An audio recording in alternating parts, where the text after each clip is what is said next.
जालन्यात आचारसंहितेत शिवसेनेचे शेकडो बॅनर, कारवाईची काँग्रेसची मागणी। शिवसेना खासदार श्रीकांत शिंदे यांच्या आढावा बैठकीनिमित्त शहरभर बॅनर, आचारसंहितेचा भंग झाल्याचा आरोप।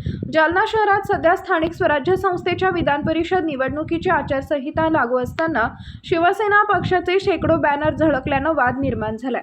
शिवसेनेचे खासदार श्रीकांत शिंदे यांच्या उपस्थितीत आयोजित आढावा बैठकीनिमित्त शहरातील विविध भागात हे बॅनर लावण्यात आले। यामुळे आचारसंहितेचा भंग झाल्याचा आरोप काँग्रेसचे जिल्हाध्यक्ष कल्याण दळे यांनी केलाय। प्रशासनाने या प्रकरणाकडे दुर्लक्ष न करता तातडीने कारवाई करावी अशी मागणी त्यांनी केली आहे। सध्या शहरात आचारसंहिता लागू असताना एवढ्या मोठ्या प्रमाणात बॅनरबाजी झाल्यामुळे राजकीय वातावरण तापले असून प्रशासन यावर काय भूमिका घेते याकडे लक्ष लागलंय। यामध्ये प्रशासनानं आमच्या सगळ्या चौकात असणारे बॅनर प्रशासनाने आमचे आचारसंहितेच्या नावाखाली त्या ठिकाणी काढून टाकले। परंतु आम्ही आज मी जी माहिती या ठिकाणी घेतली की श्रीकांत शिंदे या ठिकाणी आलेले 3 स्टार हॉटेलमध्ये त्या ठिकाणी थांबलेले आहेत, सगळ्या ताफ्यासहित त्या ठिकाणी आले आणि त्यांच्या सगळीकडे पक्षाचे बॅनर त्यांचे त्या ठिकाणी चिन्हासहित त्या ठिकाणी लागलेले।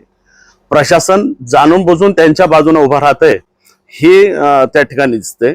आणि एकीकडे पंतप्रधान म्हणतात की डिझेल वाचा, पेट्रोल वाचा, कमी खर्च करा, पण हे फक्त तुमच्या पुढे मीडिया समोर फक्त एखाद्या कुठल्या तरी ट्रेनला जाताना कोणीतरी दिसतंय, मोटरसायकलवर विधान भवनामध्ये फक्त दाखवण्यासाठी त्या ठिकाणी निघतं, पण प्रत्यक्षात हे प्रचंड खर्च हा शेतकऱ्यांचा खर्च ते त्या ठिकाणी शासकीय योजनाबद्दल त्या ठिकाणी करतात। आज शेतकरी मोठ्या प्रमाणामध्ये या ठिकाणी अडचण येते। पेट्रोल पंपावरती डिझेल आणि पेट्रोलसाठी शेतकऱ्यांच्या प्रचंड रांगा असताना सुद्धा या ठिकाणी हे सरकार संवेदनशील त्या ठिकाणी नाही। आणि म्हणून प्रशासनाला आम्ही पुन्हा कलेक्टर साहेबांना या बाबतीत भेटणार आहे की हे जे आचारसंहितेमध्ये तुम्ही ह्या पक्षाचे बॅनर त्या ठिकाणी ज्यांनी लावले असतील त्यांच्याशी कायदेशीर कारवाई त्या ठिकाणी झाली पाहिजे, ही भूमिका आम्ही आमच्या पक्षाच्या वतीने त्या ठिकाणी देणार आहोत। काय नाव आहे? कल्याण दळे, अध्यक्ष, जिल्हा काँग्रेस कमिटी, जालना।